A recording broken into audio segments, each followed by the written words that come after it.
भगवान तो लीलाएं कर रहे हैं। जिस ग्वाल कान पकड़ के ले जाता तो उधर भगवान चले जाते हैं। ग्वालों का जूठा खा रहे हैं भगवान। मन में विचार किया ये हमें लग रहे भगवान नहीं है। तो क्या किया कि भगवान ने आंख में चोली वाला खेल खेल रहे थे। भगवान की नेत्रों से ग्वाल वालों ने पट्टी को बांध दिया। इधर ब्रह्मा जी ने मन में विचार किया हम देखते हैं कि ये भगवान है या कोई बहरूपिया है।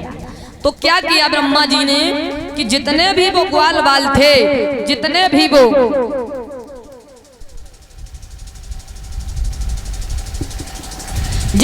ग्वाल बाल थे और गाय बछड़ी थी, सबको ले जाकर के महाराज ब्रह्मलोक में ले गए ब्रह्मा जी।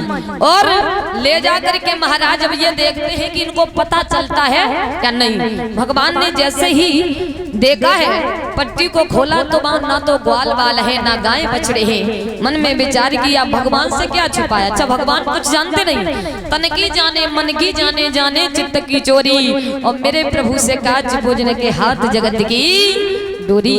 भगवान ने देखा है ब्रह्मा जी जो है वो ग्वाल बालों को गाय बछड़ों को ले गए हैं। तो आज उसी समय भगवान ने क्या किया कि जैसे ग्वाल बाल ब्रह्मा जी ले गए थे वैसे ही ग्वाल बाल बना करके महाराज आज गोकुल में आए हैं भगवान। जैसे ग्वाल बाल ब्रह्मा जी ले गए थे वैसे ही ग्वाल बालों को बना करके भगवान आए हैं गोकुल में। और जब गोकुल में आए हैं रहने लगे हैं, धीरे धीरे समय बीतता गया। 1 वर्ष हो गई। मन में विचार किया ब्रह्मा जी ने कि अब देखते हैं चल करके ये बहरूपिया कर क्या रहा है। तो जैसे ही आए हैं गोकुल में तो जैसे वो ग्वाल बाल गाय बछड़े ले गए थे वैसे ही गोकुल में आज खेल रहे हैं। गाय बछड़े हैं, ग्वाल बाल हैं।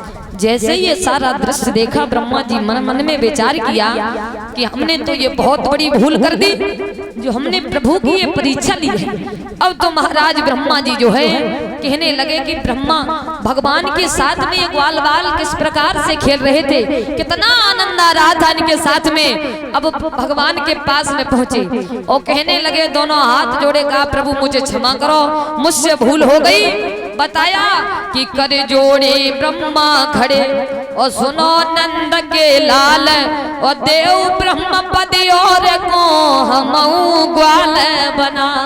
हमें भी ग्वाल बनाइए और अपनी टोली में शामिल कर लीजिए। भगवान ने जवाब दिया तुम्हारा जो काम है उसे करिए, तुम इस झंझट में मत पड़िए। आज ब्रह्मा जी जो है वहां से चले जाते हैं। भगवान अपनी लीलाएं कर रहे हैं। इधर महाराज बाबा नंद ने एक आपातकालीन मीटिंग लगवाई है और कहा है कि देखिए वृंदावन में वो गोकुल में एक ना एक दिन कई कौन सा राक्षस, कभी कौन सा राक्षस यानी पूतना, अकासुर, बकासुर, धेनुकासुर कई राक्षस आए हैं। तो हमें ये लग रहा है हमारे पुत्र जो ये खतरे से खाली नहीं है, इनके लिए तो रोज एक ना एक खतरा हो जाता है। इसलिए हम इस गोकुल को छोड़ करके वृंदावन में रहेंगे। सभी गोकुल वासियों ने बताया कि वृंदावन से बढ़कर के हमारे लिए कोई भी सुरक्षित जगह नहीं होगी। तो आज महाराज वृंदावन धाम में आए हैं सभी गोकुल वासी। बोलिए वृंदावन धाम की, बोलिए कन्हैया लाल की। इधर महाराज श्री सुखदेव जी समझाते हैं राजन परीक्षित भगवान जो है अनेकों प्रकार की लीलाएं कर रहे हैं।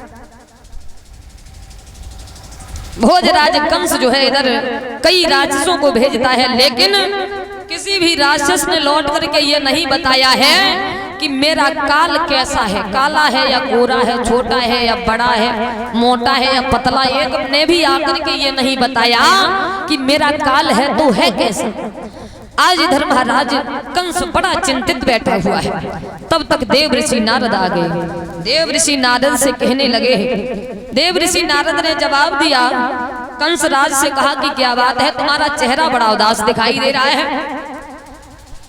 आज आकर के क्या बोले हैं देव ऋषि नारद,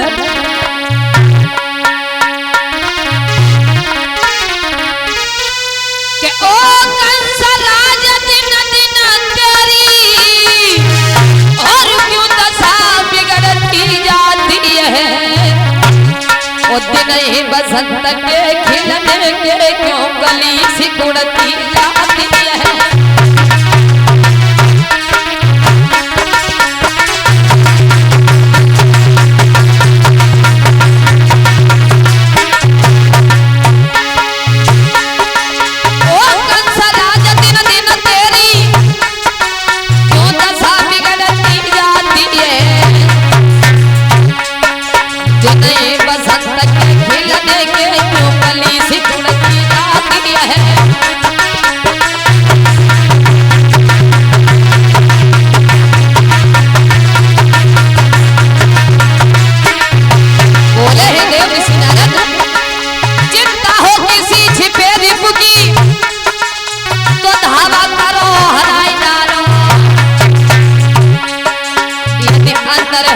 कुछ रोग दोष तो जाएंगे दवा कराई डालो।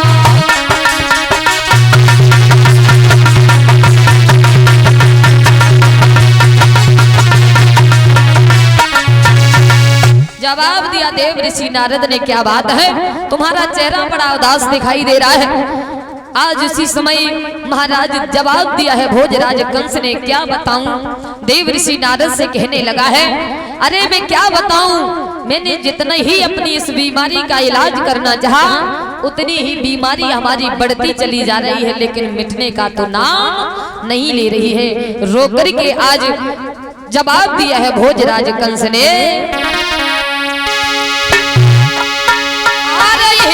भरी की कंस राज ने और गिरा रे उचारी।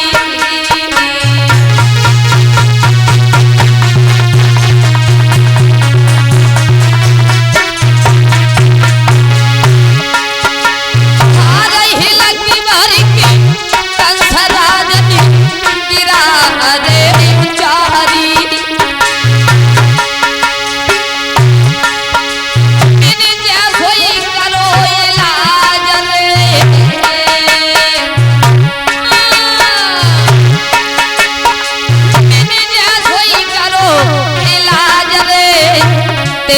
बड़ी बीमारी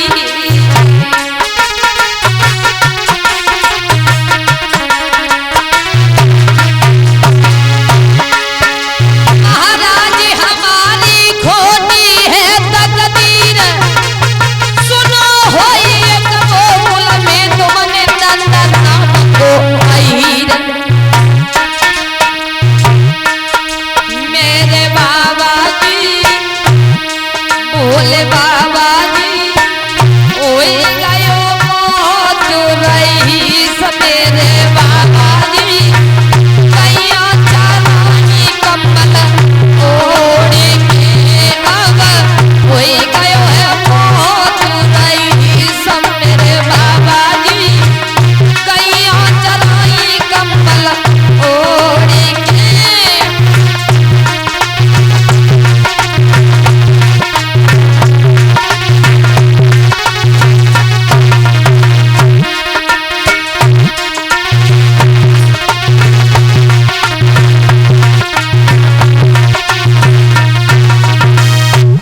जवाब दिया है भोजराज कंस ने कि देखिए मैंने अपनी बीमारी का जितना इलाज किया उतना ही बीमारी हमारी बढ़ती चली जा रही है। देव ऋषि नारद ने जवाब दिया, क्या बात है। जवाब दिया, सुना है आपने एक नंद नाम का अहीर रहता है वृंदावन में और उसके दो पुत्र हैं जिनका नाम है कृष्ण और बलराम। जितने ही हमने उन्हें मरवाने की कोशिश की है, लेकिन उन्हें जितने भी राक्षस भेजे हैं मरवाने के लिए, लेकिन एक भी राक्षस ने आकर के ये नहीं बताया कि मेरा काल है तो है कैसे। जवाब दिया देव ऋषि नारद ने, तो सुनो, तुम दो छोटे छोटे बालकों से डर गए। भला तुम एक राजा होकर के और एक छोटे छोटे बालकों से डर गए। भला छोटी सी टुकड़ी ले जा करके और तुम उन दोनों बालकों को हरा दोगे। आज जैसे ये कहा है देव ऋषि नारद से, देव ऋषि नारद ने, तो कंस कहने लगा मैंने बहुत प्रयास किए लेकिन क्या करें, हमारी बहुत मजबूरी है। देव ऋषि नारद ने जवाब दिया, देखो तो आप पत्र लिख दो और उस पत्र में लिख दो कि बताया कि पत्र में लिख दो कि हम सभी यादवों को जेल में डाल देंगे अगर हमारे लिए 2 छबलिया कमल के पुष्प नहीं आई। क्या बताया देव ऋषि ने, क्या युक्ति बताई है नारद जी ने कंस को, के ले कागज कलम उठाई रे, ले कागज कलम उठाई रे, तुम पत्रियां लिखो रे बताई रे, ले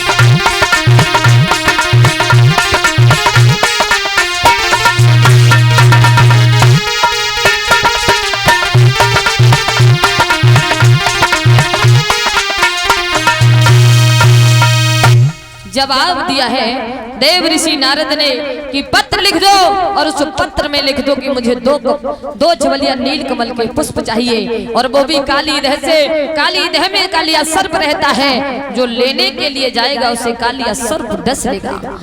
जैसे ये कहा तो महाराज देव ऋषि नारद जो थे वहां से बता करके ये युक्ति चले गए।